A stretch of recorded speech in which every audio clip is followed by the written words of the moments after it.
Untuk area under a curve about y axis pula, alright, kita akan gunakan rumus A equal to integration of A to B, okay, minimum to maximum limit, function of, alright, kalau tengok dekat sini, kalau tadi dalam kalau untuk x axis ianya adalah fx, kalau untuk y axis kita nak kira about y axis, okay, berpandukan kepada y axis. So di sini adalah fy dan di sini adalah dy. So kalau persamaan kita diberikan dalam function of x, so kita kena tukar persamaan berkenaan ke dalam function of y, itu saja. Alright, so kita tengok contoh. So ini adalah contoh untuk kiraan luas, okay, area under a curve about y axis. Okay, tengok soalan dia. The graph shows the curve, okay, y equal to negative x power of 3. Okay, negatif lah, dia menuju ke arah negatif. Y equal to negative x power of 3. Alright, this one, curve ini. Alright, express x in term of y and calculate the area of the shaded region. Alright, dua shaded region, sama seperti yang tadi, sama seperti contoh untuk x axis. Kita ada area A dan kita ada area B yang terpisah. Kalau dia tak terpisah, kita boleh kira sekaligus. Dan obviously di sini kalau kita tengok, alright, untuk area A, kalau kita tengok graf ini lah, alright, katakan you tak tahu sama ada nak selesaikan about x axis or y axis, you tengok saja graf. Pada graf yang ini, alright, area yang ini menuju ke arah y axis. Oh, pembetulan dekat sini. This one is y, yang ini adalah x. Right? Kedudukan curve ini, alright, dan nilai dia adalah bergerak ke arah y axis. Okay, so dekat sini kalau you nampak nilai dia semuanya duduk pada y axis. Katakan tidak dinyatakan dalam soalan seperti ini. Okay, express x in term of y. Di sini kita dah tahu dia adalah calculation dalam y axis.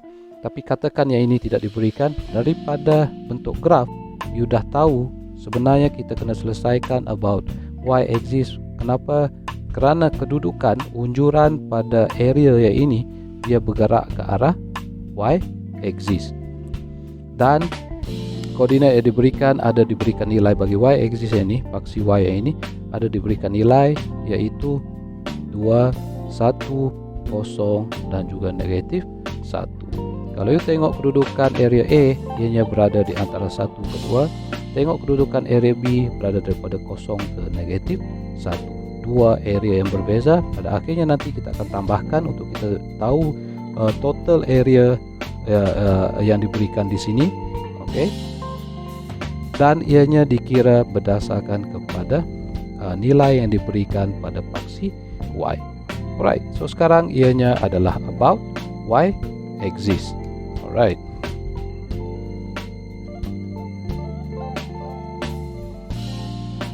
Kalau tidak dinyatakan dalam soalan, you akan tahu daripada graf.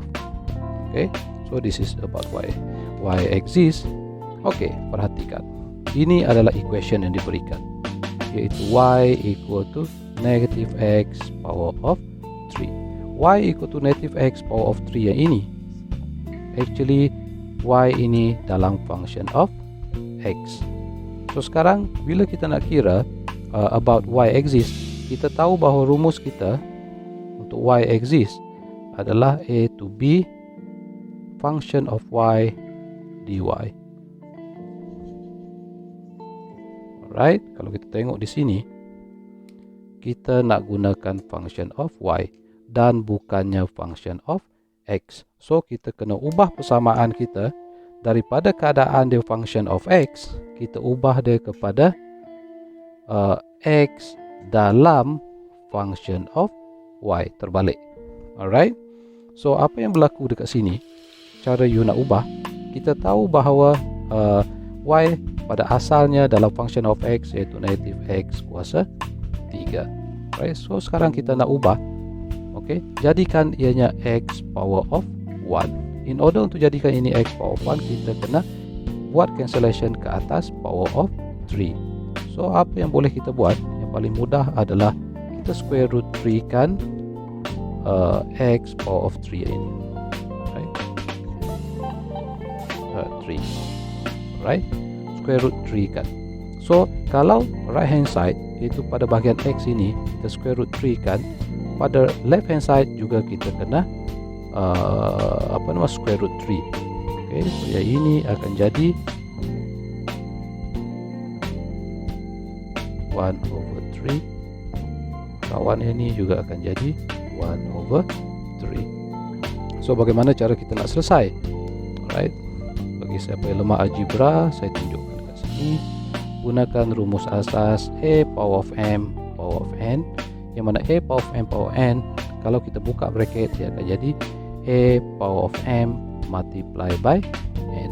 Kalau dalam case kita sekarang, right, negative X kuasa 3 kita darabkan dengan 1/3. So kita akan dapat dekat sini adalah negative X 3/3. Negative X 3/3 bermaksud negative X power of 1. Okay, so di sini kita sudah dapat yang ini adalah negative X power of 1, yang ini adalah Y 1 over 3. So kalau kita susun semula, kita tak mau negatif, kita nak positif. Alright, positif X. So kalau kita susun semula, X kita jadi sekarang adalah Y, negative Y power of 1 over 3. So yang ini sekarang, X yang ini sudah memenuhi syarat. Persamaan yang ini sekarang sudah memenuhi syarat. X equal to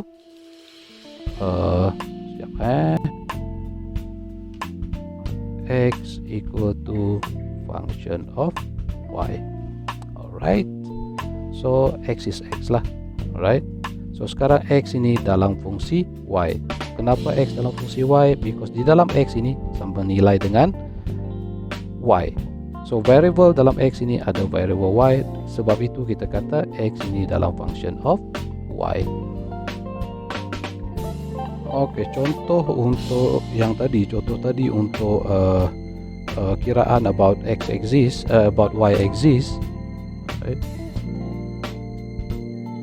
Alright, about Y exists, kita tahu ianya mengandungi, dia ada terbahagi kepada dua area, yaitu area A dan juga area B.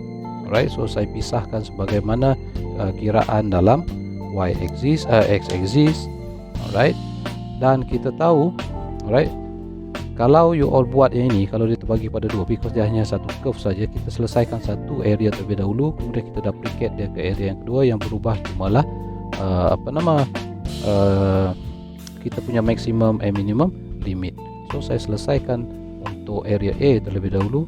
Alright, area A. Alright, kalau ikut rumus, okay, limit untuk A kita sekarang adalah daripada 1 ke 2. Okay, so nilai conversion daripada X dalam function of Y kita tadi adalah negative Y power of 1 over 3. So ini adalah negative Y 1 over 3. Ini adalah function of Y kita. Alright, ini adalah dy. Alright, so bila kita selesaikan persamaannya ini, kita akan dapat negative Y 4/3. This one 4/3. Alright, limit adalah daripada 1 ke 2. Alright, so saya simplify persamaan ini. So kita akan dapat negative 3 Y 4 over 3 over 4, limit di antara 1 ke 2. Okay, so seterusnya masukkan maximum and minimum limit. Maximum limit ini masukkan ke dalam Y, kemudian tolakkan dengan minimum limit, masukkan ke dalam Y. So kita akan dapat dekat sini adalah negative 3, masukkan maximum limit dalam Y, 4 over 3 over 4, tolakkan dengan negative 3, masukkan minimum limit dalam Y, 1 4 over 3 over 4. Okay, and so suppose kita akan dapat dekat sini jawapan dia adalah 1.14 unit square. So ini adalah untuk area A. Okay, untuk area B kita akan follow benda yang sama. Ini just that hanya pada bahagian limit sahaja yang berbeza. Kalau kita tengok di sini limit dia berbeza. Okay, dia berada pada negative side. Kita pecahkan kawasan dia. Okay, so untuk area B, okay, apa kita buat? Kita cuma bezakan pada limit sahaja. Kalau tadi daripada 1 ke 2, untuk area B daripada negative 1 ke 0. Okay, so function of y yang sama, yaitu negative y power 1 over 3 dy. Alright, so penyelesaian dia juga sama. Ambil saya, letak saya dekat sini. So you akan dapat negative 3y 4 over 3 over 4. Just that limit saja berubah, iaitu daripada negatif 1 ke 0. Okay, so masukkan 0 ke dalam persamaan. So obviously yang ini dia akan jadi 0 lah, so saya tak perlu kira. Okay, tolakkan dengan right, masukkan negatif 1 ke dalam y. Negatif 1 4/3 over 4. Right, so lakukan calculation. You akan dapat nilai bagi area B. Area B adalah 3/4 unit square. Okay, dan kemudian barulah kita boleh cari total area. Alright, total area adalah area A campurkan dengan area B. Area A tadi adalah 1.14, campurkan dengan area B adalah 3 over 4. So supposed to be kita akan dapat 1.89 unit square. So this is total area untuk kiraan about y axis.